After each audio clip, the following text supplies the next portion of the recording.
Buenas tardes, docentes Aprende 2.0. Les quiero agradecer a nombre de la Coordinación General Aprende su asistencia el día de hoy a este evento con especialistas. Bueno, quiero comentarles que en la comunidad de aprendizaje que tenemos ya somos más de 36,000 miembros, los cuales compartimos experiencias, ponemos a disposición de otros maestros nuestros recursos, también compartimos algunos videos interactivos y otros tipos de materiales que enriquecen nuestra práctica docente.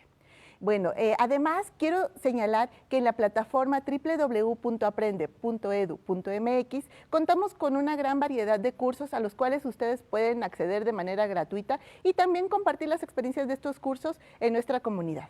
El día de hoy tenemos un evento muy especial. Hemos buscado a una colaboración con el Instituto Politécnico Nacional y tenemos el día de hoy con nosotros al doctor Emanuel Merchán, quien es ingeniero en robótica industrial y maestro en ciencias en ingeniería mecánica por el Instituto Politécnico Nacional y doctor en el área de ingeniería en sistemas y control automático por la Universidad de Sheffield en el Reino Unido. El doctor Emanuel tiene una amplia trayectoria en docencia e investigación. Bienvenido, Emanuel. Muchas gracias, Liz. Es un gusto poder estar aquí con ustedes. Muchas gracias. Sabemos que el día de hoy traes un tema muy importante para los maestros y, bueno, para toda la sociedad en general. Nos vas a hablar acerca de qué es la educación 4.0. Claro que sí, con mucho gusto, Liz.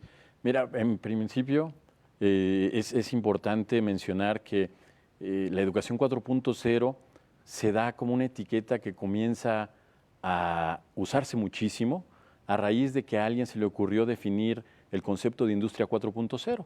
Esto no pasó hace mucho, esto sucedió apenas en el 2011 en Alemania cuando se define qué es la industria 4.0. Esto implica que nosotros tenemos que hacer referencia a versiones anteriores a las industrias. Podríamos nosotros referirnos en un principio a la industria 1.0, que se da con la primera revolución industrial por ahí de 1780, que es cuando se inventa la máquina de vapor y comienza a mecanizarse el trabajo.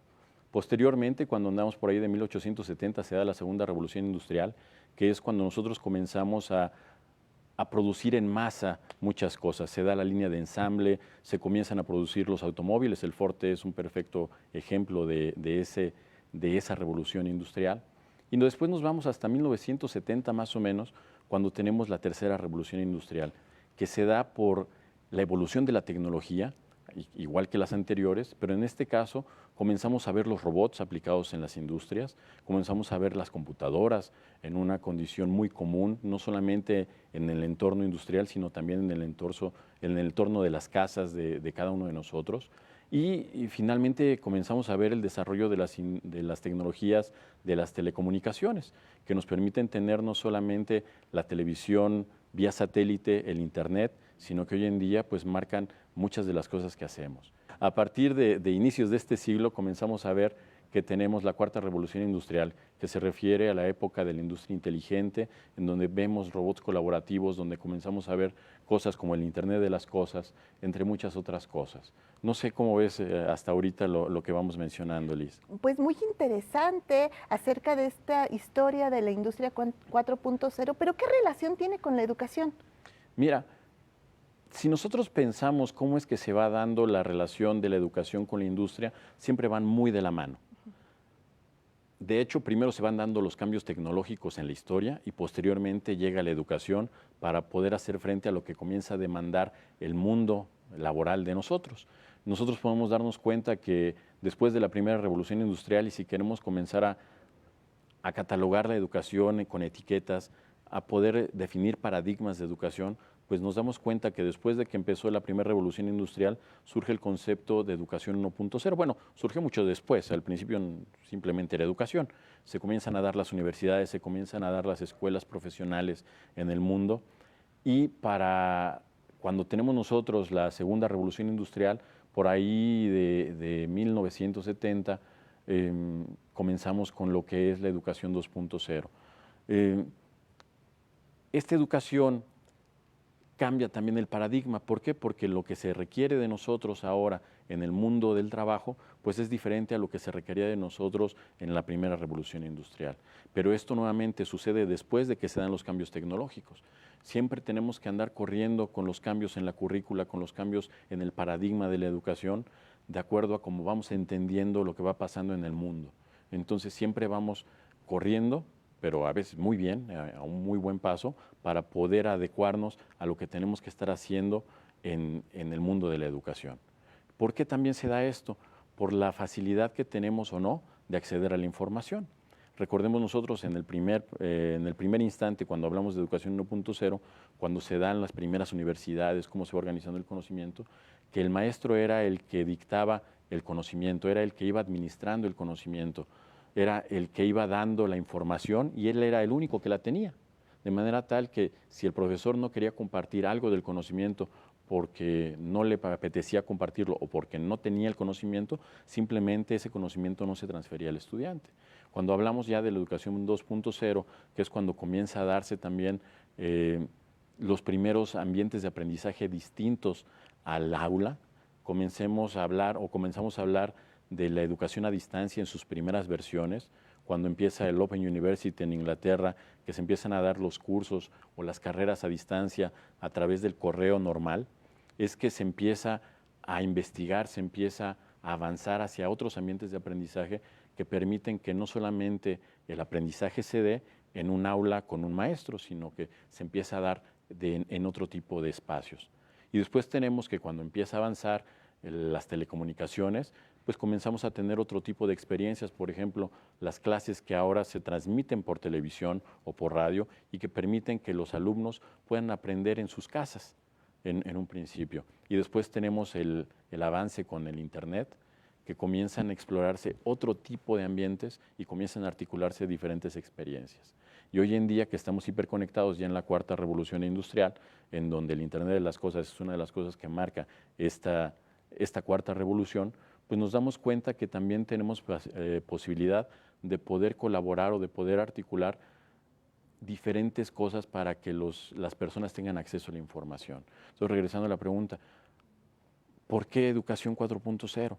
Bueno, es simplemente una evolución, es tratar de tener una respuesta hacia lo que implica la industria 4.0 en el contexto de educación. Nos has hecho como un breve recuento histórico de cómo la industria se vincula con la educación, pero Emanuel, vemos que la educación va un paso atrás de la industria y finalmente la educación también alimenta a la industria, ¿no? Si no hay investigación, si no hay formación, no vamos teniendo desarrollo tecnológico e industrial. ¿Qué podemos hacer desde la educación para podernos mantener a la par de los avances tecnológicos e industriales? Tenemos que tener una colaboración muy cercana con el sector industrial. Tenemos que trabajar muchísimo en fomentar la investigación desde los primeros ciclos de formación de las personas. Tenemos que trabajar muchísimo en poder identificar de manera muy pertinente qué es lo que se requiere de las personas para poderse desarrollar en un mundo hiperconectado, en un mundo en donde la tecnología va a estar marcando el quehacer del día a día.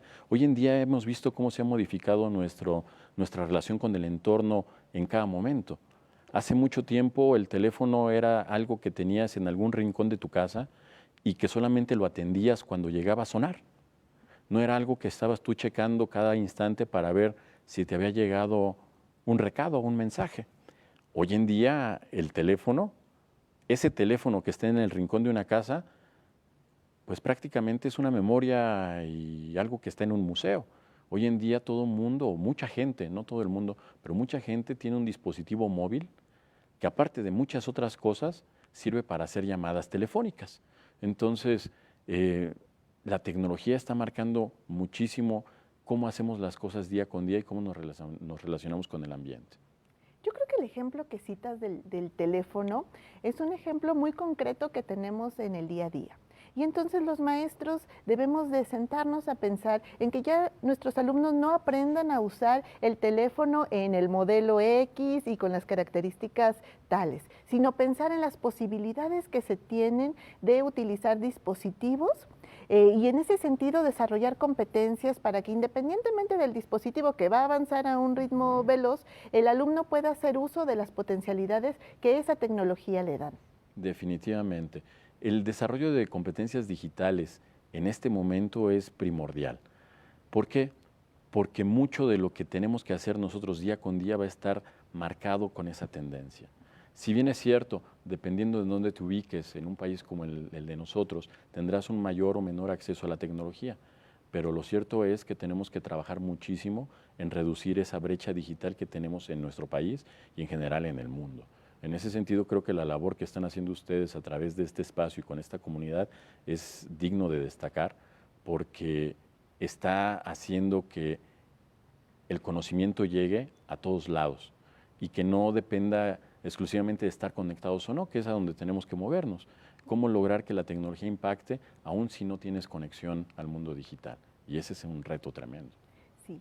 Bueno, ahora que citas las acciones dentro de la comunidad, docentes, les recuerdo que todas las grabaciones de los encuentros con especialistas las tenemos disponibles en el muro de la comunidad y también en el apartado de comunidad de aprendizaje dentro de nuestra plataforma www.aprende.edu.mx. Ahí podrán compartirlas con otros maestros, podrán consultarlas en consejos técnicos y podrán también trabajar las charlas que tenemos con los padres de familia. Emanuel, retomando este aspecto de que nos hablabas acerca de las diferentes formas de entender la educación para plantear modelos cada vez que más pertinentes para el desarrollo de las competencias, ¿hay algunas estrategias precisas que tú nos puedas dar para que nuestros maestros, especialmente de educación básica, puedan llevar a cabo en sus salones? Mira, creo que tenemos que voltear a ver el aprendizaje basado en problemas, el aprendizaje basado en proyectos, el aprendizaje basado en investigación. Este tipo de estrategias permiten que nosotros desarrollemos en los que están aprendiendo, en los alumnos, si queremos etiquetarlos todavía como alumnos o como aprendientes, que es como debemos de verlos, la posibilidad de poder desarrollar todo un mundo de competencias, además del conocimiento específico del tema que van a adquirir. ¿Por qué? Porque cuando estamos nosotros hablando de aprendizaje basado en proyectos, aprendizaje basado en problemas, en solución de problemas, aprendizaje basado en investigación, nosotros requerimos que los alumnos se integren en equipos de trabajo, que puedan entre ellos distribuirse tareas específicas que les permite ir desarrollando capacidades de liderazgo, capacidades o habilidades de comunicación, tanto en lo oral como en lo escrito, que van a ser ventajas definitivas el día de mañana para ellos. Entonces yo creo que debemos de ir avanzando hacia el aprendizaje basado en proyectos. Sí, porque, bueno, tú lo sabrás mejor que yo, la industria necesita, la sociedad necesita que trabajemos en equipo. Así es. Que investiguemos, que tengamos acceso a la información y que desarrollemos las habilidades, las competencias en nuestros estudiantes que les permitan realmente ser productivos para la sociedad en la cual se van a insertar, o bueno, que ya están insertos. Así es. Mira, una de lo que podemos nosotros tomar en cuenta cuando estamos hablando de qué es lo que debemos de estar desarrollando en las escuelas, desde los ciclos básicos, porque ya cuando pensamos en desarrollar las cosas en los ciclos de educación profesional, pues a lo mejor ya es muy tarde para desarrollar muchas cosas, pero de las cosas que debemos de ver es no solamente desarrollar las competencias digitales, tenemos que avanzar muchísimo en el desarrollo de habilidades STEM, que son las habilidades que se conocen como ciencia, tecnología, ingeniería y matemáticas, que permiten que las personas desarrollen una forma de pensar lógica, crítica, pero sobre todo articulada de forma que cuando avancemos a la escritura de algoritmos sencillos, sea el pensamiento estructurado el que le permita a las personas, a los alumnos, el poder plantear la solución lógica de un problema. Además de aquellas habilidades blandas del siglo XXI, como son la creatividad, la comunicación asertiva, la inteligencia emocional, que es muy importante para todos nosotros, el trabajo en equipo y sobre todo el pensamiento crítico. ¿Por qué hago énfasis en el pensamiento crítico? Hoy en día, con todo el acceso que tenemos a información, es muy importante que nosotros podamos definir qué información es valiosa, cuál es veraz y cuál es simple propaganda, por decirlo de alguna manera. Tenemos nosotros que hoy en día muchos de nuestros alumnos se quedan en la primera página que encuentran cuando quieren buscar a un tema. Muchos alumnos no son capaces de diferenciar entre publicidad e información, y eso también es un problema tremendo. Luego entonces, cuando nosotros les pedimos a los alumnos que investiguen sin mayor guía de un facilitador, se van a quedar probablemente con lo primero que se encuentren en el Internet. Y si no hemos desarrollado el pensamiento crítico desde los ciclos iniciales de su formación, difícilmente cuando lleguen a una edad en donde requieran haber desarrollado esa habilidad, pues van a poder echar mano de ella y poder sacar provecho de la misma, así como poder sacar provecho de toda la información a la que hoy tenemos acceso en el mundo. Me llama mucho la atención cómo hablas de un desarrollo integral del ser humano, porque el hecho de que estén trabajando contenidos de ciencia, de tecnología, de matemáticas, no quita de lado el trabajar todos estos aspectos de relaciones intrapersonales, interpersonales, que finalmente dan integridad y dan unidad a la persona.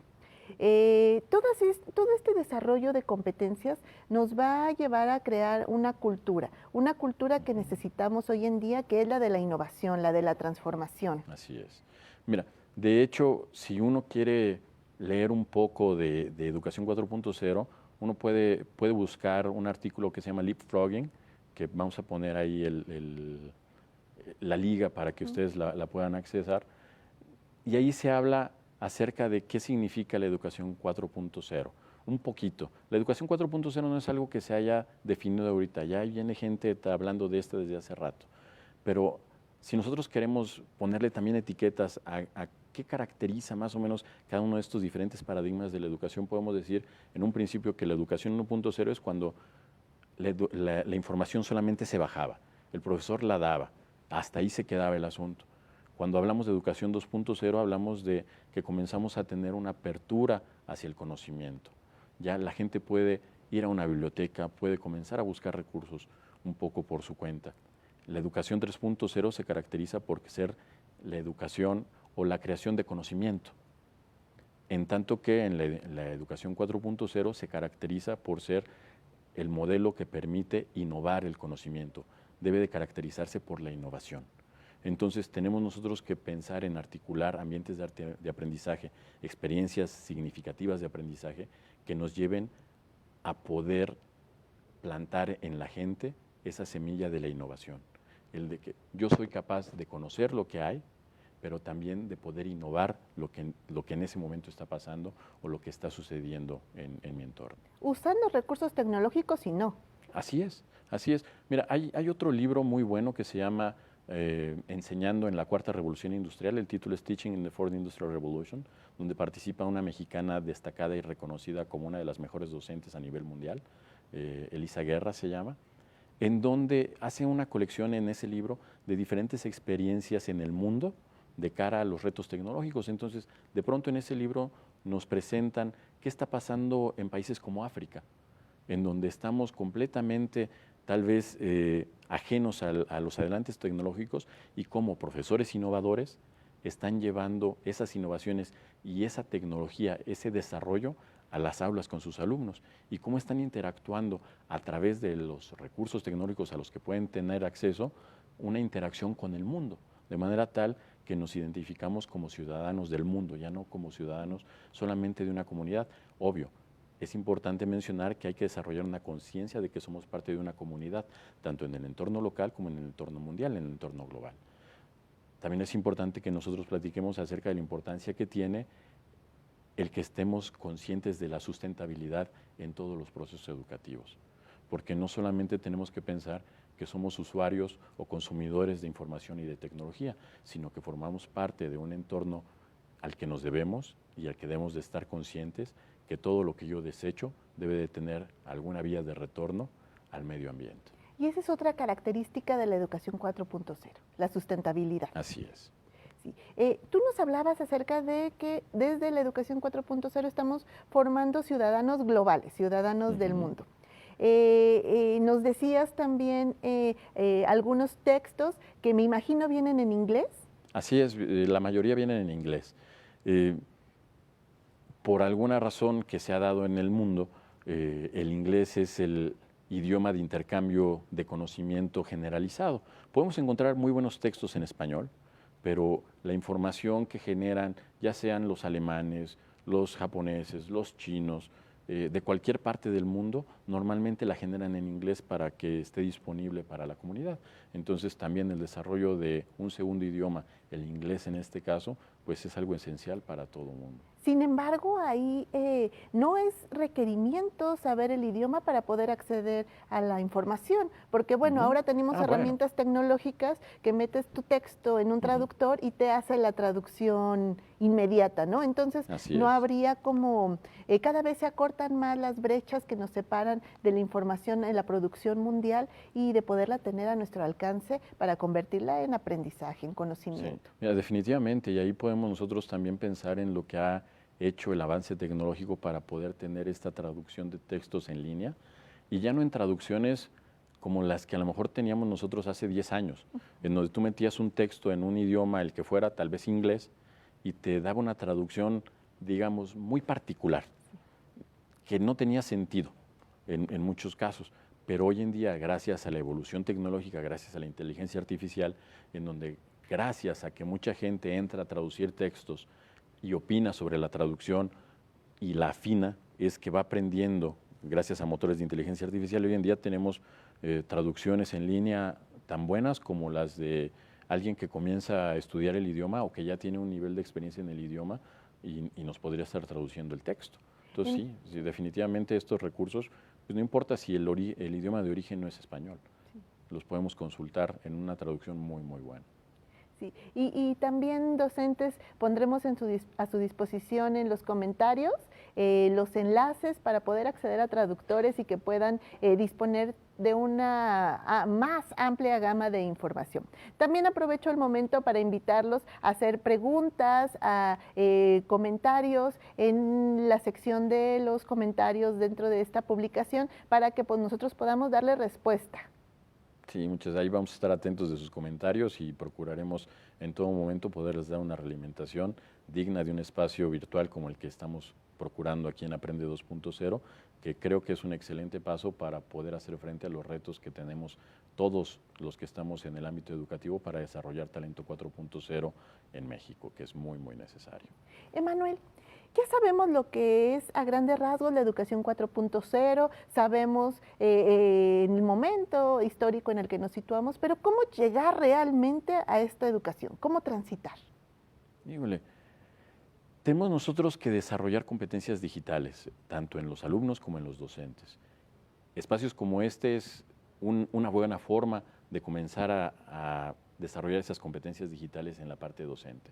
Pero también necesitamos trabajar mucho en el desarrollo de habilidades STEM, de ciencia, tecnología, ingeniería y matemáticas, como lo decía yo hace un momento, así como trabajar muchísimo en el desarrollo integral de las personas, como decíamos, la creatividad, la innovación, el pensamiento crítico, todo lo que tiene que ver con relaciones interpersonales que se tienen que trabajar desde un contexto de comunidad, el trabajo en equipo. Todo eso nos va a dar a nosotros, además de las competencias académicas, lo necesario para poder desarrollar esas habilidades. Creo yo que tenemos que avanzar muchísimo en poder articular múltiples ambientes de aprendizaje, poder trabajar muchísimo, no solamente con los docentes, sino con los padres de familia, que nos permitan a nosotros el poder tener un círculo virtuoso en donde el conocimiento esté siendo co-creado, co-innovado en todo momento y que al final del día podamos nosotros tener la oportunidad de incidir en la formación de personas que el día de mañana pues, van a tomar decisiones importantes en nuestra vida. Emanuel, en específico, una de las preguntas de nuestros docentes es ¿qué competencias o habilidades digitales se deben promover en todos nuestros estudiantes para que ellos estén realmente listos para afrontar las demandas de la sociedad globalizada tecnológicamente mediada? Ya nos has dado algunos ejemplos específicos como búsqueda de la información, como pensamiento crítico, hablaremos también de ciudadanía digital, Así supongo. Es. Mira, creo que una de las habilidades que tenemos que comenzar a desarrollar es el de escribir programas. el de poder pensar en cómo se estructura un algoritmo, porque como lo dije en algún momento, eso nos permitirá a nosotros poder proyectar los pasos necesarios y suficientes para poderle dar solución a un problema, además de que seamos capaces de poder diferenciar la información, no solamente saberla buscar, sino poder definir qué información es relevante, pero también, y es algo que he estado viendo muchísimo en alumnos de los niveles medio superior, de nivel bachillerato, de prepas, y que ya se comienza a ver en niveles de secundaria gracias a maestros innovadores, que es la incorporación de tecnologías como la realidad virtual o la realidad aumentada para poder explicar cosas que de pronto uno ni se imagina. Pero los alumnos que ya traen el chip, como dicen hoy en día, muy revolucionado, se imaginan gracias a la gamificación, que es el cómo los jóvenes están tan acostumbrados de pronto a esto de los juegos digitales, que se imaginan de pronto cómo podrían explicar algo que están viendo en la clase de ciencias, en la clase de matemáticas, en la clase de física, utilizando estos recursos y que los incorporan y que ellos se convierten en co-creadores de recursos académicos, de recursos educativos digitales. Debemos de desarrollar competencias que nos permitan a nosotros como docentes el poder desarrollar recursos didácticos interactivos digitales y poder aprovechar esa gran habilidad que tienen nuestros alumnos desde primaria, desde secundaria, para co-crear estos recursos digitales y que estén disponibles pues, para todo el mundo. Sí, y me regreso un poco a la parte donde decías que es importante enseñar a programar, es importante esta parte de lenguaje y programación. Pero eso no significa que el maestro deba de ser un ingeniero en robótica o mecatrónico para poder favorecer este pensamiento computacional en sus alumnos. Me imagino que lo pueden hacer con indicaciones, comenzando desde indicaciones muy básicas que les ayuden a estructurar el pensamiento, cómo seguir una secuencia de pasos, como otro tipo de estas actividades. ¿Nos podrías dar un poquito de orientación al respecto? Mira, cuando nosotros pensamos en qué es un algoritmo, debemos de recordar que es una serie de pasos que nos van a permitir a nosotros darle solución a un problema. Pensemos en cuando seguimos una receta para cocinar algo. Lo que tenemos ahí, si seguimos los pasos que nos indicaron o que aprendimos de nuestra abuelita, de nuestro abuelito, quien sea que nos haya enseñado a cocinar en casa, sabemos el resultado que vamos a obtener y que va a ser algo muy rico y que todo el mundo va a disfrutar. Pero si no sigues esos pasos que te llevan desde un estado inicial hasta un estado final, pues tal vez el estado final al que llegues no sea algo delicioso. Entonces, como tú bien lo dices, no se requiere que seamos expertos en computación, no se requiere que seamos expertos en robótica para poder enseñar a los alumnos cómo pensar de manera lógica para poder resolver un problema y que esa manera lógica la podamos nosotros escribir y describir en una serie de pasos que finalmente describen un algoritmo. Y ahí utilizamos una variedad de habilidades que no necesariamente van relacionadas con el uso de la tecnología, ¿no? Desde las habilidades de lenguaje, las habilidades de organización mental, de comunicación, y bueno, ya vendría otra parte que sería ya la parte más mecánica y tendría otras particularidades. Así es. Mira, creo que podemos ver muchos ejemplos en el país en donde van incorporando talleres o espacios en donde se asocian con alguna empresa y tienen recursos de pequeños robots muy básicos que los alumnos pueden comenzar a programar para hacer tareas muy básicas como avanzar, dar vuelta a la derecha, dar vuelta a la izquierda, en fin, tienen algo a lo que programan para poder realizar una tarea específica y eso les permite desarrollar muchísimas competencias porque para poderlo hacer requieren los alumnos de investigar, se requiere de una instrucción inicial en donde creo que todos necesitamos avanzar hacia ese desarrollo de competencias digitales como docentes para poder estar listos y poder ser facilitadores, los facilitadores que requieren hoy en día nuestros alumnos. Que ahí tocas un punto muy particular. El maestro, al transitar en esta educación 4.0, ya no es un dador del aprendizaje. Ya no. ¿Ya qué es el maestro? Hoy más que nunca debemos de vernos como facilitadores, como guías, como mentores. ¿Por qué? Porque tenemos todos esos roles. Ya no nada más nos toca administrar el conocimiento, sino administrar la creación del conocimiento, el poder articular equipos de trabajo de donde saldrán muchas soluciones que tal vez en un principio ni siquiera las teníamos visualizadas. Hoy en día el docente debe de asumirse como un verdadero facilitador, como un guía. Que construya ambientes de aprendizaje. Que sea capaz de articular diferentes ambientes de aprendizaje. No solamente que los construya, porque muchas veces podemos construir un ambiente de aprendizaje que está limitado para lo que yo lo ideé, para lo que yo lo diseñé. Pero hoy en día tenemos que poder pensar en articular, no solamente diseñar uno, sino diseñar varios ambientes de aprendizaje de acuerdo a las necesidades de cada de nuestros alumnos, que son diferentes, las habilidades, las capacidades, cómo aprenden las personas, y que podamos nosotros solamente, no solamente, como lo había dicho, diseñar ambientes de aprendizaje, sino ser capaz de articularlos para poder tener experiencias de aprendizaje significativas. Y en este tránsito, en este reto, Es un reto tremendo. de los maestros, otra duda que hay en nuestra comunidad es que, bueno, hablamos mucho de la tecnología, hablamos mucho de la ciencia, de todas esas competencias digitales, pero ¿qué estrategias se pueden implementar para llegar a la educación 4.0 en comunidades con un acceso y cobertura muy limitados en relación a las tecnologías de la información y la comunicación? Mira, creo que lo primero que tenemos que hacer es pensar que el límite es el que nosotros nos queramos poner.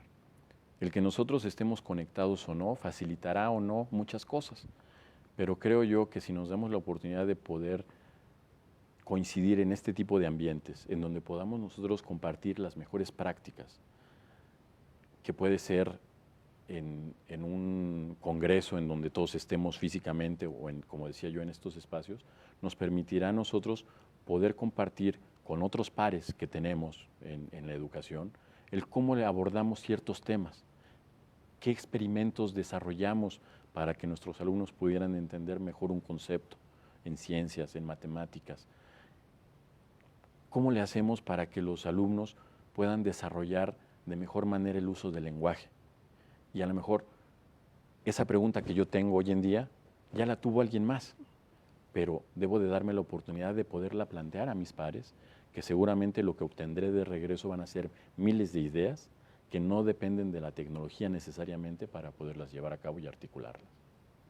Bueno, en este compartir, en este construir, sepan maestros de la comunidad que cuentan con la Coordinación General Aprende como un espacio que está atento de sus necesidades y que buscará de todas formas tratar de cubrirlas. De orientarlos, de apoyarlos en esta tarea tan loable que es ser maestro. Ahora, como maestro, Emanuel, también necesitas desarrollar algunos rubros, algunas capacidades específicas, mantenerse actualizado. ¿Qué necesitarían nuestros maestros para mantenerse actualizados desde este enfoque de educación 4.0? Caray, hay que abordarlo desde los diferentes puntos de vista. Vaya, no es lo mismo el reto que enfrenta un profesor en el nivel profesional, que es, por ejemplo, donde yo me desarrollo, que en el nivel bachillerato, que en el nivel de secundaria, que en el nivel de primaria. ¿Por qué? Porque la naturaleza de formación de cada uno de nosotros como docentes es diferente. Mientras que en los ciclos de educación básica tenemos gente que está formada para la docencia, donde son especialistas en pedagogía. De pronto en el nivel superior no es así. En el nivel superior de repente estamos gentes que nos especializamos en alguna área del conocimiento profesionalmente y de repente llegamos a ser docentes y no necesariamente tenemos las bases y herramientas que un profesor de los niveles básicos tiene por naturaleza. De manera tal que hoy en día se requiere que las personas que se dediquen a la docencia no solamente sean expertos en la docencia por un lado o expertos en un área tecnológica por otro, sino debemos de ser capaces de desarrollar una formación multidisciplinar que nos permita tener una idea muy clara de lo que significa la pedagogía y la docencia en entornos digitales para poder sacar provecho de aquello en lo que yo me haya especializado en lo particular. Las personas que nos dediquemos a la docencia definitivamente tenemos que avanzar hacia ser expertos en educación digital. Excelente. También otra área de oportunidad que tienen nuestros sistemas educativos, nuestras vidas escolares, es la participación de los padres de familia. Así Al es. inicio hablabas un poco acerca de la importancia de los padres de familia dentro de esta transformación, dentro de este proceso que viven los estudiantes y también los maestros.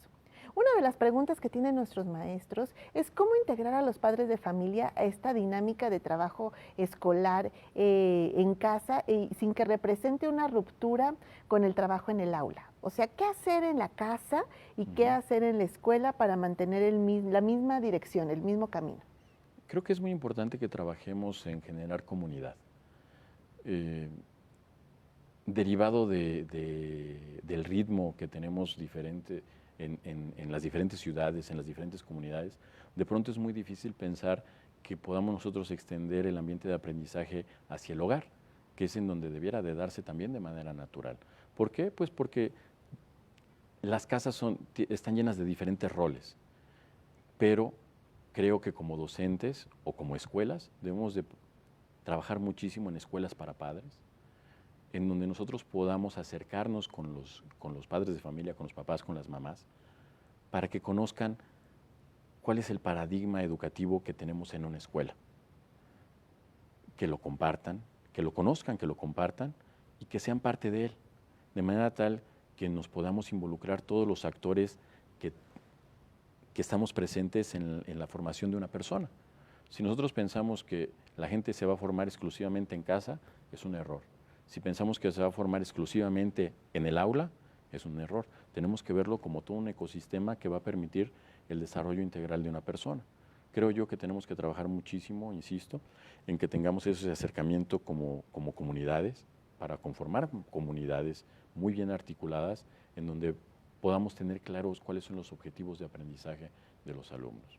Dentro de nuestra comunidad de docentes Aprende 2.0, hemos tenido grandes experiencias de los maestros donde hacen esto que tú dices, comunidad.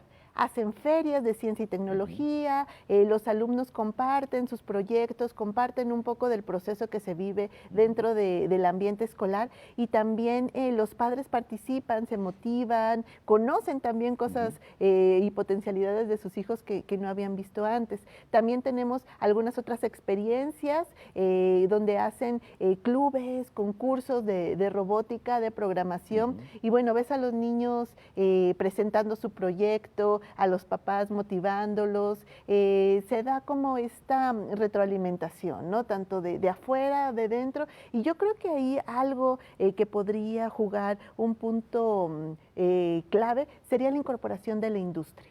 Tú hablabas de que la educación y la industria no deberían de estar peleadas. Entonces, tendríamos que tener a la escuela, a los padres de familia y tal vez pensar en la participación de otros actores que podrían estar cercanos a la escuela, que significaran tal vez un poco de la mirada de la industria.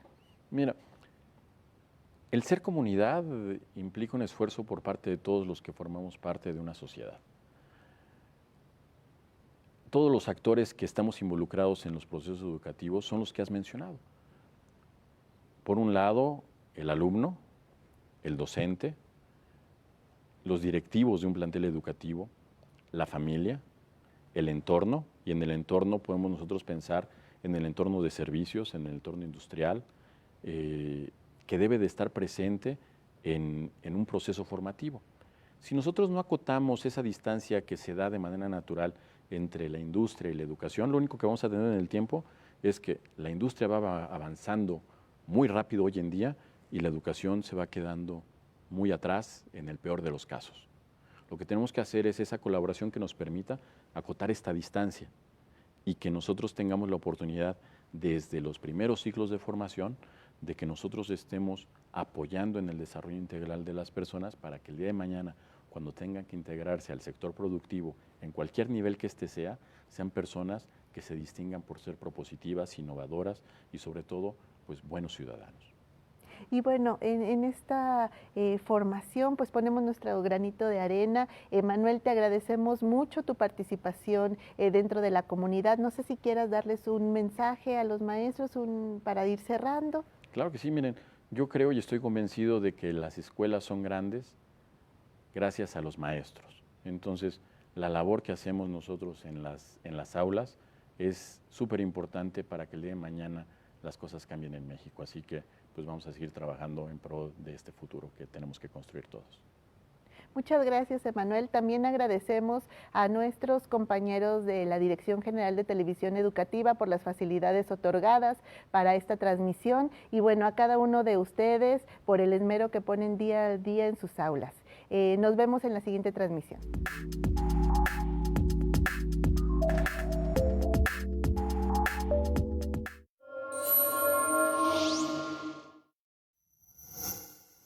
Gobierno de México.